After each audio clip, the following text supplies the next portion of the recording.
সব খাতে সংস্কার নয়, দেশে গণতন্ত্র ফেরানোই অন্তর্বর্তী সরকারের মূল এজেন্ডা হওয়া উচিত বলে মনে করেন বিএনপির স্থায়ী কমিটির সদস্য ডক্টর আব্দুল মঈন খান। রাজধানীতে এক গোলটেবিল বৈঠকে অংশ নিয়ে তিনি আশা করেন জনগণের মতামত নিয়েই কাজ করবে বর্তমান সরকার। অন্তর্বর্তী সরকারের 2 মাস ও কার্যক্রম নিয়ে রাজধানীর গুলশানে আলোচনা সভার আয়োজন করে মিলেনিয়াম ইউনিভার্সিটি। আলোচনা সভায় বক্তারা 2 মাসে অন্তর্বর্তীকালীন সরকারের সাফল্য ব্যর্থতার চিত্র তুলে ধরেন। তারা সরকারকে দ্রব্যমূল্য কমানো ও আইনশৃঙ্খলা পরিস্থিতির উন্নয়নের পরামর্শ দেন। এ সময় প্রয়োজনীয় সংস্কার শেষে নির্বাচনের প্রস্তুতি নিতে অন্তর্বর্তী সরকারের প্রতি আহ্বান জানান।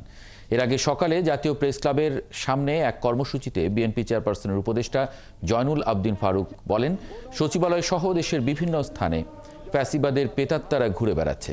তারা এখনও কেন স্বরাষ্ট্র উপদেষ্টার ধরাছোঁয়ার বাইরে, এমন প্রশ্ন রাখেন তিনি।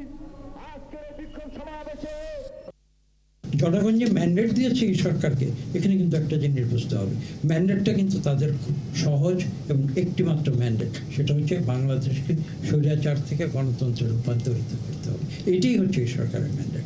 সরকার যদি এখন মনে করে আমাদের দুনিয়া সংস্কার করার ম্যান্ডেট আমরা নিয়েছি, আগামী 100 বছর যাবত আমরা সেই দুনিয়া সংস্কার করবো, এই ম্যান্ডেট কিন্তু ছাত্র জনতা এই সরকারকে দেয়নি।